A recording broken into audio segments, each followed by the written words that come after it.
Graça e paz, como é que você tá? Tudo bem? Uma satisfação imensa ter você comigo aqui em mais um Papo Pentecostal. E na edição dessa semana eu quero tratar de uma pauta bomba com você. Como tomar decisões para a glória de Deus? Quais critérios que você usa para fazer as suas escolhas em cada aspecto da sua vida?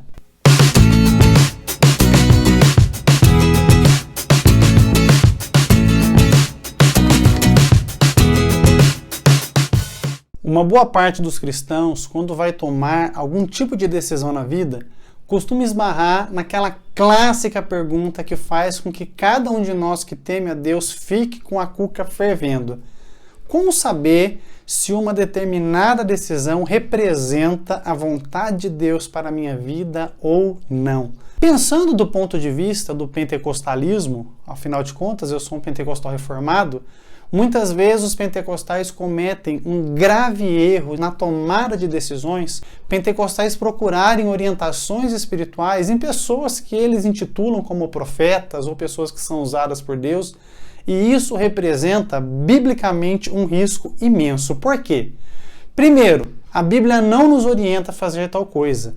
Segundo, você está entregando nas mãos de alguém que você muitas vezes não conhece e não pode garantir que está falando da parte de Deus ou não, o seu futuro e coisas que vão afetar a sua vida, às vezes por 5, 10, 15, 20, 30 anos. Não vale a pena você colocar o seu futuro nas mãos de alguém que é humano e falível como você. E o terceiro, muitas vezes esse tipo de atitude é uma forma da gente tentar responsabilizar Deus pelas nossas más escolhas. Por conta disso, muitos cristãos pentecostais ficam frustrados porque tomaram decisões baseadas em revelações, profecias e palavras ditas em nome de Deus, e isso lhes causou um dano que nem o tempo nem a história vão conseguir desfazer. Não faça isso, cara, em nome de Jesus Cristo. E essa é uma das perguntas mais tradicionais que as ovelhas fazem para mim como pastor. Elas sempre querem saber o seguinte: mas pastor, como que eu consigo tomar uma decisão com responsabilidade e tendo a certeza que essa decisão representa a vontade de Deus para a minha vida? Vou dar algumas dicas para vocês. Obviamente essa lista não é exaustiva, mas eu acredito que ela vai te ajudar bastante a tomar decisões biblicamente e com isso ter condições de viver o que Deus tem de melhor para a sua vida. Primeira coisa que você tem que fazer, você precisa entender que à luz do Evangelho da Graça de Deus, nós que fomos salvos em Cristo e perdoados dos nossos pecados, temos que fazer tudo para a glória de Deus. 1 Coríntios, capítulo 10, versículo 31. A primeira pergunta que você tem que responder na tomada de decisões de coisas que a Bíblia não nos orienta normativamente.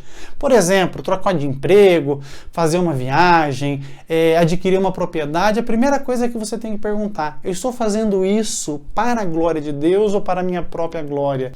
Quando nós avaliamos a motivação do nosso coração, nós podemos evitar muitos erros, porque aquilo que não está sendo feito para a glória de Deus, ele não vai ter substância e não vai subsistir.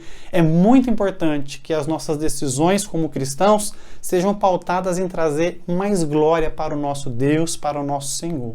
Segunda coisa que você deve fazer é você avaliar se, à luz da sua liberdade cristã e da sua capacidade pessoal, você vai ter condições de sustentar a responsabilidade por trás dessa decisão pelo tempo que isso for necessário. Muitas pessoas cometem erros graves na tomada de decisão porque ainda não têm capacitação e nem responsabilidade pessoal suficiente para conviver com o peso daquela escolha. Por conta disso, você deve sempre pensar nisso. Eu tenho condições de fazer isso? Se essa porta se abrir, se eu aceitar esse desafio, se eu for nessa direção, eu vou conseguir conservar os meus valores cristãos, eu vou conseguir conservar a minha fé, eu vou manter a esperança do Evangelho viva no meu coração ao tomar essa decisão. Pensa nisso, isso é sério. Terceira coisa, dentro do espectro familiar no qual você está inserido, a sua família concorda com essa decisão? No meu caso, que sou casado, Todas as vezes que eu vou tomar uma decisão dessa magnitude, fazer uma escolha dessa, eu preciso estar em concordância com a minha esposa. As esposas que estão ouvindo o vídeo devem estar em concordância com o marido. Os filhos devem estar em concordância com seus pais. E dessa maneira, na multidão de conselhos, a sabedoria de Deus se revela. No meu caso, que sou casado, eu sempre brinco que o homem é a cabeça da casa, mas a mulher é o pescoço. Ela vai me ajudar a olhar para a direção certa, e isso certamente vai evitar que eu cometa algum tipo de erro na tomada de decisão. Pensa nisso. Quarto aspecto que eu devo levar em conta. Ao tomar essa decisão, ao fazer essa escolha, isso está revelando que há no meu coração ainda alguma ambição por fama, por sucesso, por reconhecimento, por dinheiro, por riquezas, por facilidades. Muitas vezes, ao fazermos algumas escolhas na vida, o nosso único objetivo é ostentar o nosso sucesso pessoal, ostentar a nossa capacidade de fazer direito, e isso muitas vezes vai causar danos no nosso ministério, na nossa família, na nossa experiência como cristão.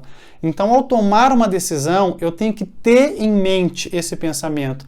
Essa decisão está me deixando mais perto de Deus, está me dando oportunidades maiores para poder honrá-lo e glorificá-lo, ou é simplesmente uma forma de eu esbanjar a liberdade que eu tenho em Cristo Jesus? Isso é importante você pensar. Quinto aspecto que você deve refletir. Essa bênção que você pode estar objetivando, ela vai acrescentar alguma dor em você? Se você fizer essa escolha, sua família vai ser prejudicada?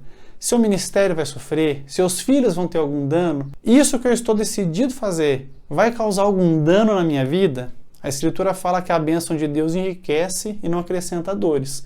Se estão vindo dores desnecessárias, talvez Deus não esteja nesse negócio. Pensa nisso. Sexto aspecto que você deve pensar.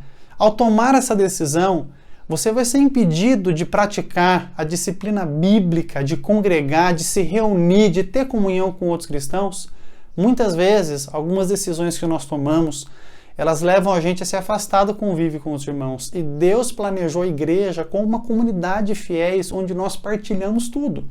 Então pondere antes de tomar uma decisão. Isso vai me atrapalhar ter a minha vida na igreja, ter o meu convívio na igreja? Se sim, pensa melhor, ora mais um pouco. Um último aspecto muito importante que você deve refletir. Essa decisão afeta a busca pelo seu propósito de vida. Em Atos capítulo 26, no versículo 19, nós lemos que Paulo afirmou que ele não foi desobediente à visão celestial.